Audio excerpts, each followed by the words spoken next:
नमस्कार दोस्तों। आज की अपनी क्लास है।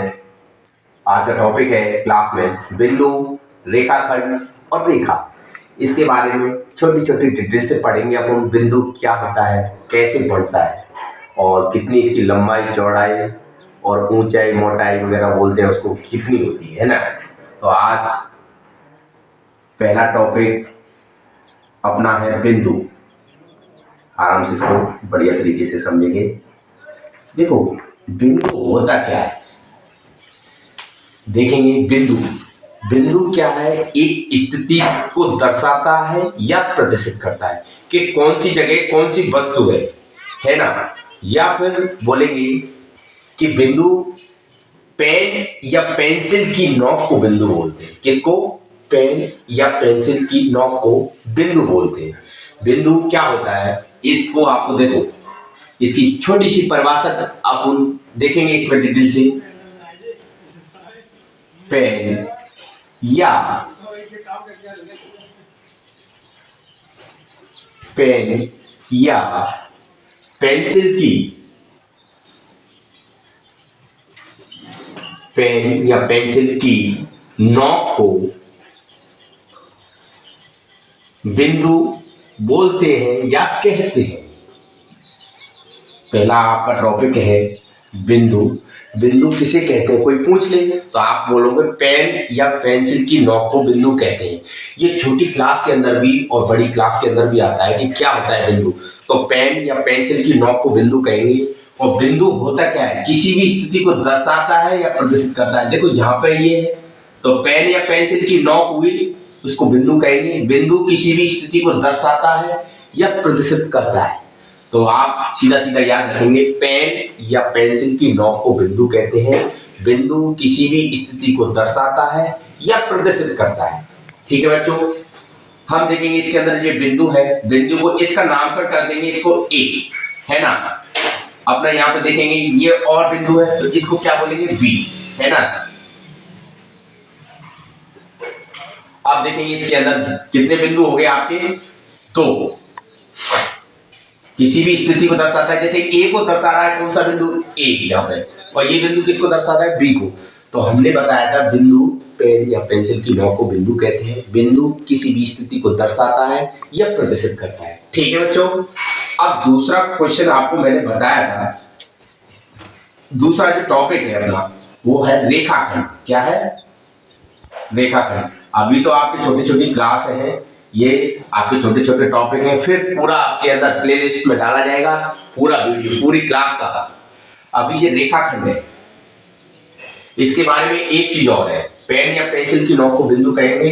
बिंदु किसी को स्थिति को दर्शाता है या प्रदर्शित करता है। कुछ बच्चे इसमें कमेंट में जैसे पूछ रहे थे कि बिंदु की चौड़ाई, ऊंचाई और मोटाई, लंबाई कितनी होती है। तो आप क्या कहोगे, जैसे लंबाई चौड़ाई होती है, तो बिंदु की जो लंबाई चौड़ाई ऊंची मानते हैं इसको, वैसे तो न्यूनतम मानते हैं, मतलब कुछ नहीं मानेंगे। ना तो इसकी लंबाई होती है, ना इसकी चौड़ाई होती है, ना इसकी ऊंचाई होती है। ऐसे ना इसकी न लंबाई और न चौड़ाई और न ही न ऊंचाई होती है। शॉर्ट में लिख दिया है ना, क्योंकि आपको जो रीड लेवल में इसमें भी छोटे छोटे क्वेश्चन आते हैं। तो बिंदु की न लंबाई, न चौड़ाई, न ऊंचाई, इसको न्यूनतम मानते, सबसे शून्य भी।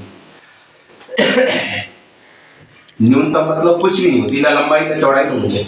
अब रेखाखंड होता है। रेखाखंड होता क्या है, इसको पहले समझेंगे। रेखाखंड होता है कि एक बिंदु को दूसरे बिंदु से जब मिलाया जाता है, एक बिंदु को दूसरे बिंदु से मिलाने पर बनी आकृति को क्या कहते हैं, रेखाखंड कहते हैं। क्या कहते हैं, रेखाखंड। बहुत से कहते हैं रेखाखंड और रेखा के अंदर क्या अंतर है, तो रेखाखंड की तो लंबाई नाप सकते हैं और रेखा की नहीं नाप सकते, क्योंकि रेखा अनंत तक जाती है, इसकी दूरी निश्चित होती है।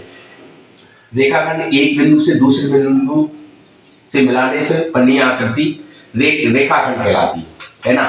तो देखो, एक बिंदु से, पहले भाषा लिखेंगे, एक बिंदु से दूसरे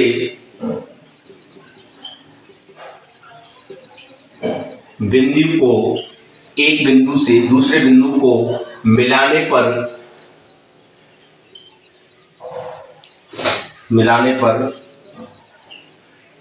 न्यूनतम दूरी क्या कहलाती है? रेखाखंड।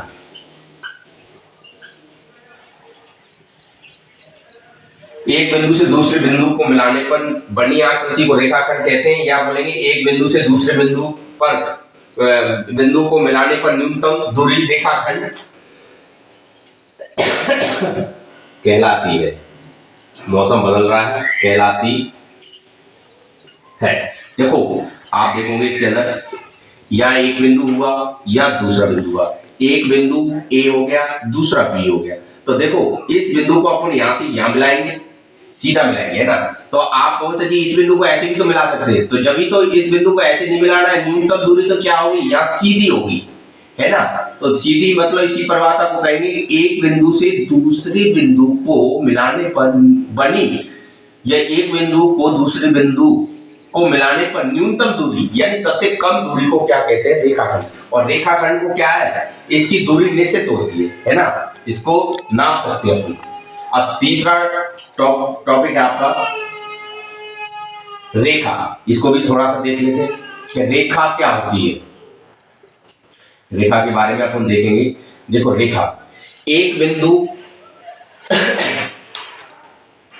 बिंदु को दूसरे बिंदु से मिलाने पर बनी आकृति तो क्या कहलाती है? रेखाखंड।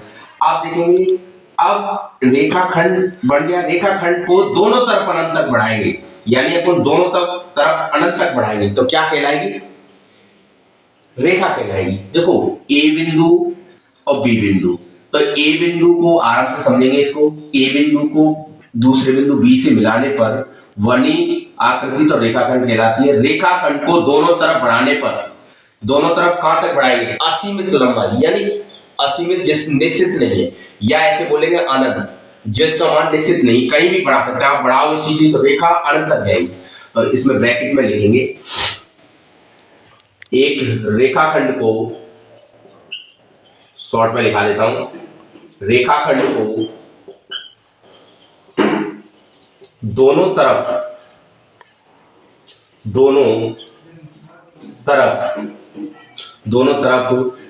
असीमित बढ़ाने पर, असीमित मतलब सीमित नहीं, असीमित मतलब जिसकी सीमा निश्चित नहीं है, सीमित नहीं है, असीमित लंबाई तक बढ़ाने पर बनी आकृति रेखा कहलाती है। आपने पहले इसके अंदर चित्र भी देख लिया है, कहलाती है।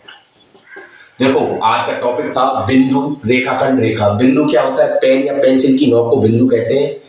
ये किसी स्थिति को दर्शाता है, प्रदर्शित करता है। न इसकी न लंबाई होती है, न चौड़ाई, न ऊंचाई होती है। रेखाखंड क्या होता है? एक बिंदु को दूसरे बिंदु से मिलाने पर बनी न्यूनतम दूरी क्या कहलाती है? रेखाखंड कहलाती है ना। रेखाखंड की दूरी निश्चित होती है, सीमित होती है ना। और रेखा की दूरी असीमित होती है। तो ये रेखा क्या होती है? ए बिंदु से दूसरे बिंदु को मिलाएंगे तो रेखाखंड बन गया। और ये रेखाखंड को दोनों तरफ असीमित लंबाई तक बढ़ाने पर बनी आकृति रेखा कहलाती है। सो मित्रों आज की क्लास यही समाप्त होती है, कल फिर मिलेंगे।